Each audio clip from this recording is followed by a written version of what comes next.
Parents funded my golden sibling's wedding, ignored me, so I got revenge. So, I'm the firstborn. You'd think that would mean something, right?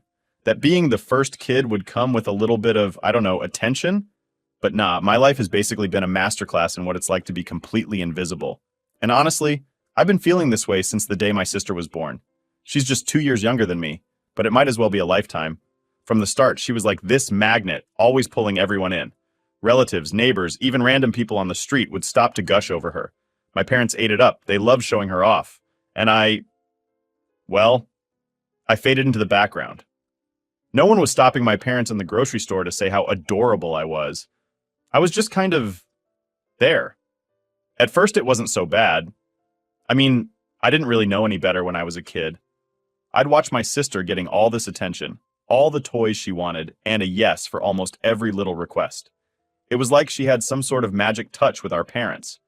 Meanwhile, I'd ask for something simple, like a new book or even a small toy, and I'd get this big speech about not being wasteful, or how we can't always have everything we want. But then, not even 5 minutes later, they'd be giving my sister the exact thing they just denied me. When we were little, I brushed it off. Kids don't really overthink things. I just figured, okay, maybe I don't need as much. I was the quiet kid anyway, the one who liked books, drawing, and playing with Legos by myself. My parents probably saw that as me not needing much attention, so they didn't bother giving it to me. My sister, on the other hand, she was loud, funny, and charming in a way that seemed to make people instantly love her. She could walk into any room and make everyone smile. Meanwhile, I'd be the kid off to the side, hoping no one noticed me too much. But as we got older, the differences became more and more obvious. By the time we hit school, it was like I was living in some weird reality where I was my sister's shadow. Teachers, classmates, even my parents. Everyone would talk about how fun and friendly she was. It didn't matter that I was the one with the good grades or that I worked hard. I was just her sister, the one that people barely noticed. At school, it was the same story. She'd make friends without even trying, always surrounded by people who thought she was the greatest thing ever. I was the kid in the back, nose buried in a book, not wanting to talk to anyone. People thought I was weird. I didn't mind it at first because I figured, hey, at least I didn't have to deal with all the fake smiles and pretending. But then, my sister started to get, well, mean about it. She'd say stuff like, can you just not be awkward for once? Or, you're kind of embarrassing to be around. It was like she couldn't stand the fact that we were related, and honestly, sometimes it felt like my parents couldn't either. My dad once joked about how he couldn't believe we came from the same gene pool when I didn't want to go to one of her social events. They'd brush it off as teasing. But it got old real fast. It wasn't even about jealousy at that point. It was just straight up tiring. Tiring to always be overlooked. Tiring to be the awkward one. And tiring to watch my sister soak up every bit of attention like a sponge. She could do the bare minimum and get praised, while I could bust my ass and get a shrug. Maybe a quick good job if I was lucky. And let me tell you, nothing cements the whole forgotten child vibe like family gatherings. We'd go to these big family dinners, and the second we'd walk in, it was like a parade for her. Oh, look who's here! It's the star of the family! Meanwhile, I'd just get a pat on the head, like I was some loyal pet who'd tagged along. I'd try to join conversations, but they'd barely acknowledge me. My sister would talk about her day, and everyone would hang on every word, laughing and nodding along. I'd chime in, and suddenly, people needed to go check on something in the kitchen. I started hating those family events, honestly. It was like I was being dragged into a room where I was reminded over and over that I was a supporting character in someone else's life story. My sister's life story. And she knew it too. She'd shoot me these smug little looks whenever people fawned over her, like she was saying, see, this is how it's done. She was the fun one, the cool one, and I was the quiet one, the weird one. It didn't even feel like we were sisters most of the time, more like distant roommates forced to share a space. I remember once when I actually stood up for myself. Well, kind of. I was about 14 and we were at another one of those never-ending family dinners. My aunt had just finished talking about how amazing my sister was, going on and on about her latest achievements, which, by the way, were just her trying out for cheerleading or something. My aunt turned to me and I thought, finally she's going to ask about me. But all she said was, so, how does it feel to have such a popular sister? I snapped. I muttered something like, how does it feel to be ignored every single day? My aunt looked at me, totally confused, like I'd just spoken another language. And my mom? She just sighed and said, oh, don't be so dramatic. like my feelings were some sort of inconvenience they had to deal with. After that, I just shut down even more. Looking back, it's kind of crazy how much I kept inside. My sister would get all this support, people cheering her on for everything she did. I barely got a second glance. It got to the point where I just stopped sharing things. Why bother, you know? Why tell my family about my interests or my achievements when they wouldn't care? It was easier to just keep my head down and go along with it. My sister was the one they wanted to hear from, the one they wanted to see succeed. I was just there. But here's the thing. Even though I was quiet, I wasn't blind. I saw exactly what was happening, and even if they didn't say it out loud, I knew I was always going to be second place in my own family. My sister could get away with anything, and my parents would still look at her like she hung the stars in the sky. I, on the other hand, was just the other kid. As time went on, things with my sister just kept escalating. High school was like the golden age of her popularity. While I'd spent my time diving into books and trying to keep a low profile, she was the queen bee. She had this whole entourage of friends, like she was the lead actress in some high school drama, and everyone else, including me, were just background extras. Teachers knew her, she was invited to every party, and even my parents couldn't go a week without bragging about her. Now, I'm not saying I was expecting some huge look at my other daughter parade, but the difference in treatment was just plain brutal. My parents would gush to everyone about her latest cheer competition or whatever she was doing. But when I came home with straight A's, it was like, "Oh, that's nice, honey." Nothing more. I remember thinking, wow, a whole 5 seconds of acknowledgement. Truly, I am blessed. And then there were the events. Oh man, the endless string of family gatherings, school events, and random dinners out with my parents and their friends. All of which, of course, ended up being about her.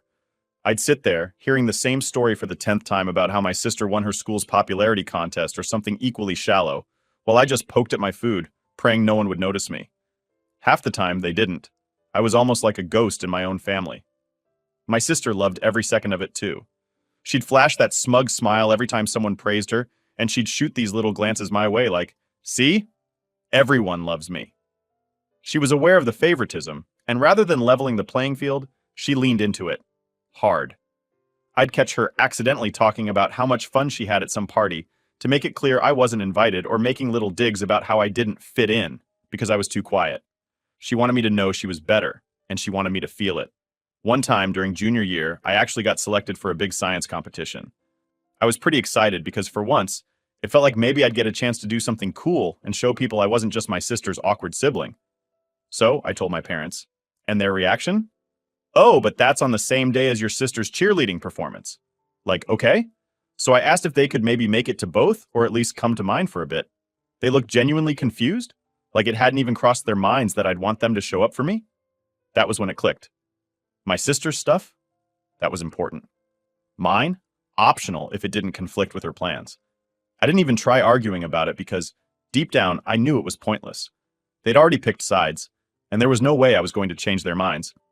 They went to her cheer event, of course, and didn't even bother to ask how my competition went afterward. The funny thing is, I knew I was different, and I was fine with it. But it's hard to be okay with it when your family treats different like it's a bad thing. I wasn't the fun one, or the social one. I didn't light up a room when I walked in, or make everyone laugh. But I was good at other things. Things that were apparently too boring for anyone to care about. It all came to a boiling point during prom season. My sister went all out. She had a fancy dress, got her hair and nails done, rented a limo, the whole works. My parents were all over it, of course. They were just thrilled, taking photos, talking about how gorgeous she looked. And then there was me. I didn't even want to go to prom, but just out of curiosity, I mentioned it to my parents to see if they'd have any reaction. Spoiler alert, they didn't. My mom just laughed and said, "Oh, honey, you're not really the type for that sort of thing, are you?" I mean, she wasn't wrong, but it stung. When prom night came around, I stayed home, and as expected, it was all about my sister. I could hear them all getting ready in the other room, my mom and sister giggling, my dad telling her how proud he was, the usual. It was like watching a movie, except I was in the audience instead of on the screen. I holed up in my room reading a book and pretending I didn't care, but the truth was, I did care. I cared a lot more than I wanted to admit. The next morning, the prom stories began. Every single detail of her night was dissected over breakfast while I sat there, silent as usual. They didn't ask about my night or how I felt about not going. It was like I was invisible again, just sitting there, hearing all about my sister's magical night as if it were the most important thing in the world. The thing that got me, though, was how they seemed so completely clueless about how all this made me feel. They weren't mean about it, they just didn't see it. Like, in their minds, everything was perfectly balanced. They had the fun daughter who was their pride and joy, and then there was me, the quiet one who didn't really need or want any attention, right? To them, it was like I was happy in the background, doing my quiet things while my sister took the spotlight. After prom, my sister started dating this guy who was, predictably, the popular football player. My parents loved him. They'd invite him over, chat him up like he was already part of the family, and my sister would act like she was the queen of the world. He barely noticed me, of course, but that was nothing new. He was her world, and as usual, I was just part of the scenery. The favoritism got even worse once she started dating him. Suddenly, everything she did was even more amazing because she was doing it with such a great guy. It was exhausting. I could barely walk into a room without hearing about what an incredible couple they made or how they were meant for each other. It was like my family had become her personal cheer squad, and I was the outsider looking in. It was around that time I started to really resent her. Not because she was popular or had friends or whatever, but because she knew exactly how it made me feel, and she didn't care. If anything, she seemed to enjoy it. She liked that she was the favorite, the golden child, and she liked that I knew it too. She'd throw little comments my way like, "You wouldn't get it," or "You're not really into stuff like this, are you?" whenever we were around our parents. It was subtle, but it was enough to make me feel small, like I didn't belong. Looking back, I wonder if my parents ever realized just how much they fed into it. Maybe to them, it was just normal sibling rivalry, something that we'd grow out of. But it was way more than that. It was years of feeling like I didn't matter, like I was the backup kid. And the more they played into her hand, the more I felt myself drifting further away from them, from her, from everyone. By the time I hit my senior year, I was pretty much done trying to fit into my family. I knew where I stood, and I wasn't interested in bending over backward just to get a little acknowledgement. I'd buried myself in schoolwork, mostly because studying was one of the few things I could control. My grades were solid, and I figured if I could just get a scholarship and go to college, maybe things would finally change. Around that time, my sister was gearing up to go to a local college nearby. No scholarship, no big academic achievements. She just picked a school and my parents wrote the checks. They didn't even bat an eye, like paying thousands a year was just no big deal. Meanwhile, I was obsessing over every single application and scholarship form, trying to figure out how I could manage tuition without putting myself in debt. My parents? They never offered to help, not once. Not that I expected it, but part of me thought maybe, just maybe, they'd throw me a bone and offer some support. Nope, nada. The night I got my acceptance letter from a university, along with a full scholarship, by the way, I thought, all right, maybe this is my moment. I came home, letter in hand, ready to tell them. And sure, I wasn't expecting fireworks or anything, but a good job would have been nice. Instead, I got hit with, "Oh well, that's great," followed by my mom turning to my sister and asking her what she wanted for dinner. It was like I'd just told them I got a job at the local grocery store, not a full ride to a top school. It was then that I realized, in the clearest way possible, that they just didn't care. They genuinely didn't. My achievements, my hard work, it was all background noise. My sister's life, her social status, her relationship drama, front and center, always. And I can't even explain how much that hit me. It was like getting punched in the gut, but silently, in a way only I felt. Over the summer before college, I started pulling back even more. I spent most of my time at the library or with a couple of friends who understood what was going on, though I didn't exactly spell it out for them. They just got it in that unspoken way, and that was enough. Being home was exhausting. Every single day was another reminder that my family had picked a favorite, and it wasn't me. I was so ready to leave by the time August rolled around that I packed up a week early. My parents barely noticed. The morning I left for college was surreal. My dad mumbled a half-hearted "good luck," and my mom just said, "drive safe." They didn't help me load up the car or even walk me out. My sister didn't even get out of bed to say goodbye. It was just me, loading up my entire life in the car alone. But honestly, it felt kind of fitting. I'd been on my own for so long. What was a few hundred miles more? College was a breath of fresh air. For the first time, I could just be me, without constantly being compared to her. No one knew my family, no one cared who was the favorite, and that was a huge relief. I threw myself into my studies, joined a couple of clubs, and made friends who actually liked me for me. I got so wrapped up in this new life that, for a while, I barely thought about my family at all. I'd talk to them maybe once a month, quick check-in calls that usually ended with me listening to updates about my sister's life. Whatever, I'd put the phone down, let them talk, and focus on my own thing. Things were going pretty well for a while, until Thanksgiving break rolled around. I had mixed feelings about going back, but I figured it was just a few days and I could deal with it. When I got home, though, the favoritism hit me in the face like I'd never left. My parents barely asked about my classes or how I was adjusting. The minute I walked in the door, it was back to my sister's latest drama. Something about a breakup, a new guy, whatever. My mom actually said, "It's so great to have everyone back under one roof." As if I'd never really left. It was like they still saw me as just there. The invisible kid, the background character in their happy little family scene. And then, at dinner, my mom made this big speech about how proud she was of us. She went on and on about my sister's strength during her breakup and how she was blossoming into this amazing person. She barely mentioned me at all. My dad chimed in, talking about how it was important to support each other, as if I hadn't just spent the last few years being overlooked in every way possible. I sat there trying to keep a straight face, but inside I was boiling. After that, I stopped making much of an effort with them. Christmas came and went, and I didn't bother bringing gifts or even trying to engage. They didn't notice, or if they did, they didn't care. The few friends I had from high school noticed, though, and one of them finally asked, "Is everything all right with your family?" It was the first time anyone had actually asked me that, and it caught me off guard. I didn't even know how to respond, so I just shrugged and said, "Yeah, it's fine." But it wasn't. Going back to college after winter break felt like coming up for air. It was clear to me now. I was done trying to fit into a family that didn't see me. My life was my own now, and that realization was both freeing and a bit sad. They'd never understand how much their actions had hurt me, and by that point, I'd stopped wanting them to. As I got closer to finishing my degree, I decided I wasn't even going to bother inviting them to graduation. Why should I? They hadn't cared about any other part of my life, so what was the point? I didn't need them there, pretending to be proud for a few hours when I knew they'd go right back to focusing on my sister the second we left the ceremony. Instead, I invited my closest friends. People who actually knew me, supported me, and celebrated my successes without a second thought. When I walked across that stage, they cheered louder than anyone. I'll never forget that moment because, for once, I felt like I was exactly where I was supposed to be, with the people who mattered. After the ceremony, I got a half-hearted congratulations text from my mom. I didn't even bother replying. I was done putting in effort, done trying to get them to notice me. They could keep worshiping my sister for all I cared. I had my own life now, and I was finally in control of it. That realization was worth more than any empty praise they could have offered me. Leaving them behind, in a way, was easier than I thought it'd be. They'd made their choices clear, and I was just choosing to do the same.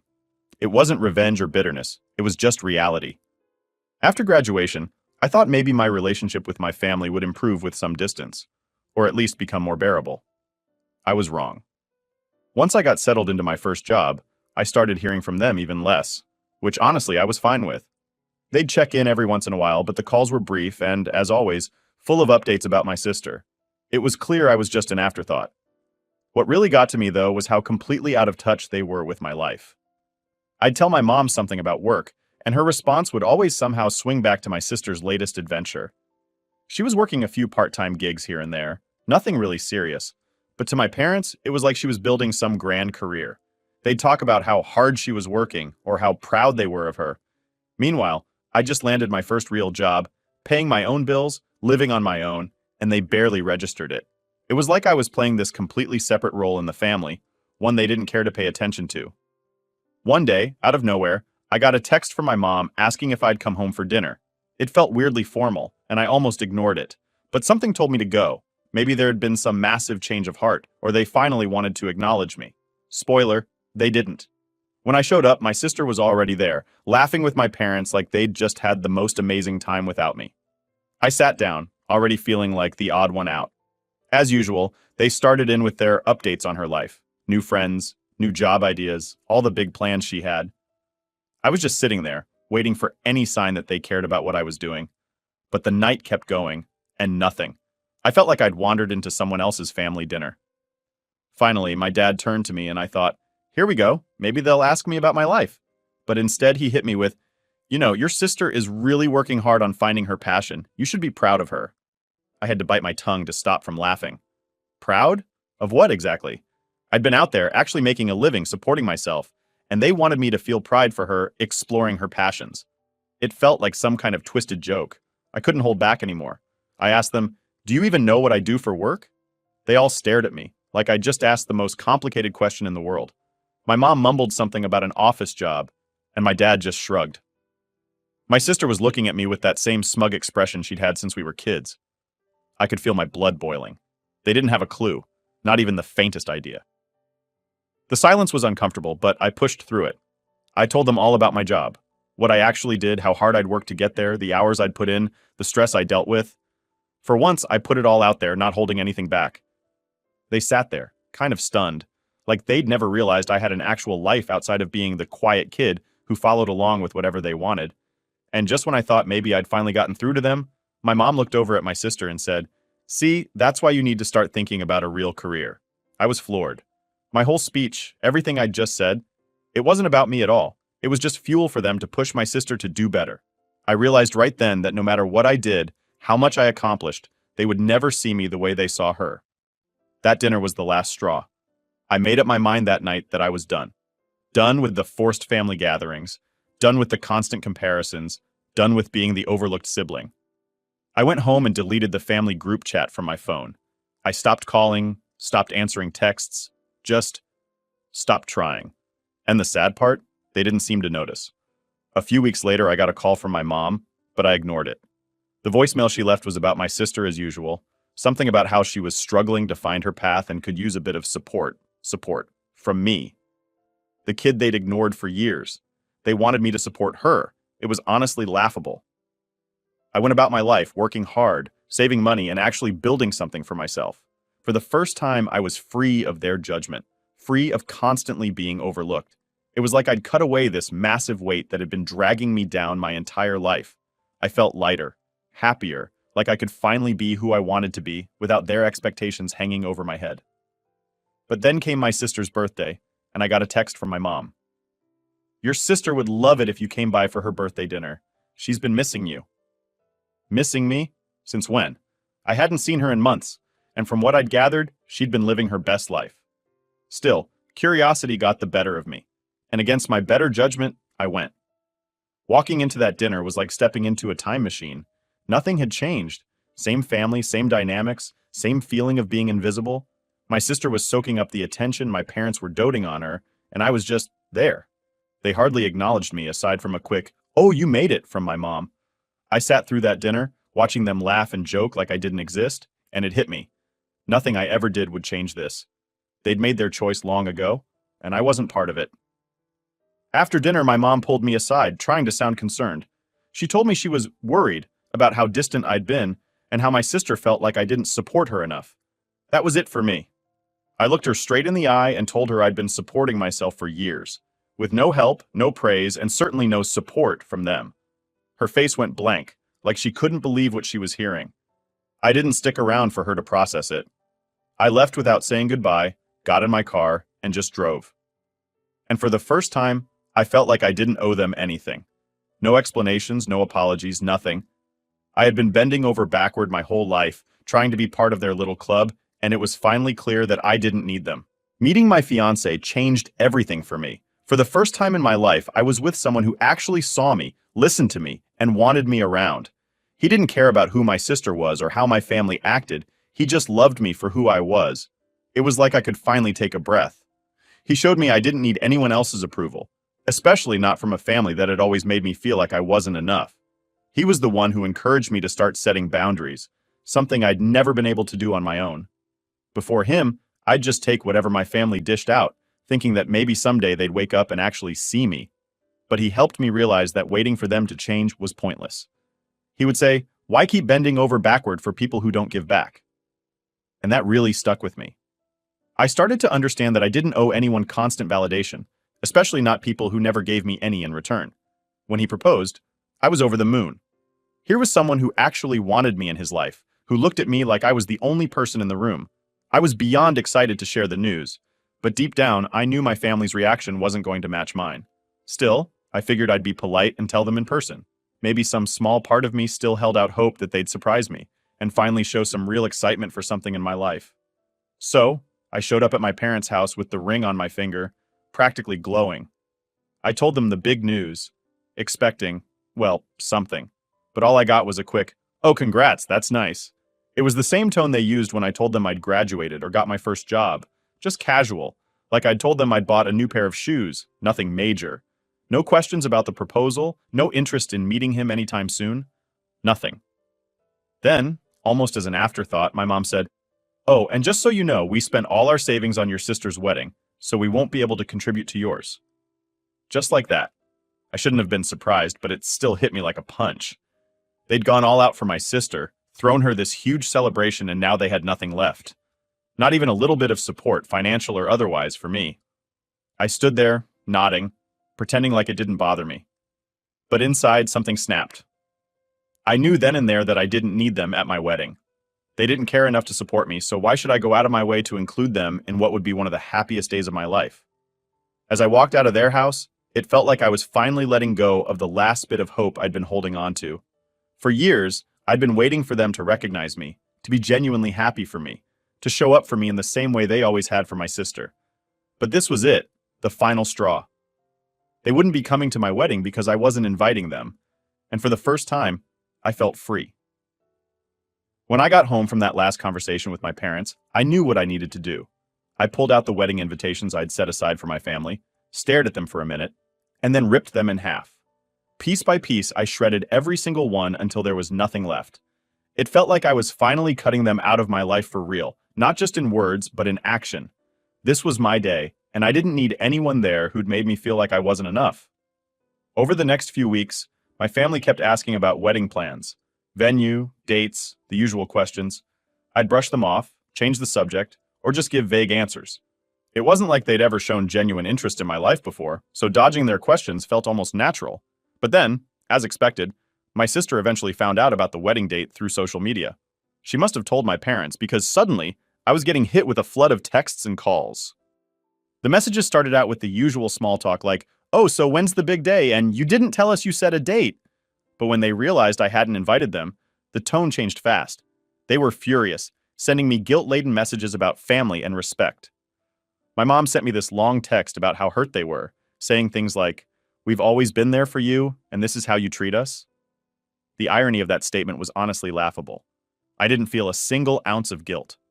For the first time in my life, I was doing something entirely for me, without worrying about how they'd feel. They'd had plenty of chances to be there for me, to make me feel like I mattered, and they'd ignored every single one. So I replied with the truth. I told them it was a small wedding, and I'd only invited the most important people. I didn't sugarcoat it, didn't make any excuses. They didn't like hearing it, but that wasn't my problem. They kept trying to guilt trip me, going on about family bonds, and how weddings are about bringing everyone together. It was almost comical, really, because they'd never shown this level of concern for family when it was my happiness on the line. So I stood my ground. This was my day, and I wasn't going to let them hijack it just so they could show up, make a few half-hearted comments, and then go back to ignoring me. The day of the wedding arrived, and it was perfect. I was surrounded by people who genuinely cared about me, friends who'd supported me through everything, people who actually saw me and celebrated my happiness. There was laughter, love, and for the first time, I felt completely at peace. I didn't once feel like I was missing anything by not having my family there. In fact, their absence made the day feel even more like my own. Afterward, I heard from a couple of distant relatives who'd apparently caught wind of the scandal that I'd left my parents out of the wedding. They messaged me with the usual, "You should have invited them. They're still your family," nonsense. But I'd made my decision, and I had no regrets. This was my life, and for once, I was living it on my own terms. The day of the wedding was everything I'd hoped for. It was small, just a handful of friends, my fiancé's family, and the people who'd genuinely been there for us. No fake smiles, no forced family loyalty nonsense, just real support and happiness. I'd been so worried about whether it would feel like something was missing without my family, but it turns out I'd been worrying for nothing.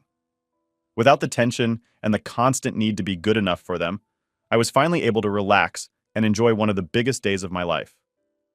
My sister apparently didn't take too kindly to being left out, though. About an hour into the ceremony, she started blowing up my phone, firing off texts and missed calls. She was calling me selfish, accusing me of tearing the family apart, and asking how I could do this to my own blood. I remember looking at my phone, seeing her name pop up, and feeling nothing. No guilt, no need to explain myself.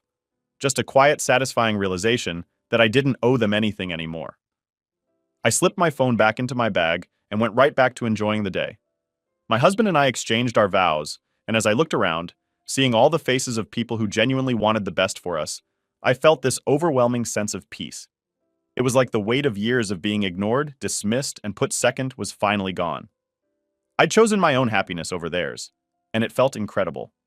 The reception was simple but perfect. No over-the-top decorations, no stress, just good food, music, and laughter. At one point, my best friend raised a toast, and she said something that hit me hard. Here's to the family we choose. That one sentence summed up everything I'd been trying to put into words for years. Family isn't just about blood, it's about the people who show up for you, who care without conditions, who treat you like you actually matter. And on that day, I was surrounded by family, the kind I'd chosen and who'd chosen me right back. As the night went on, I didn't give my family back home a second thought. I wasn't waiting for some apology that would never come, or hoping they'd finally realize they'd messed up. I knew they wouldn't. They'd never seen me, not really. And if they couldn't celebrate with me on my wedding day, then they didn't deserve to be a part of my life going forward.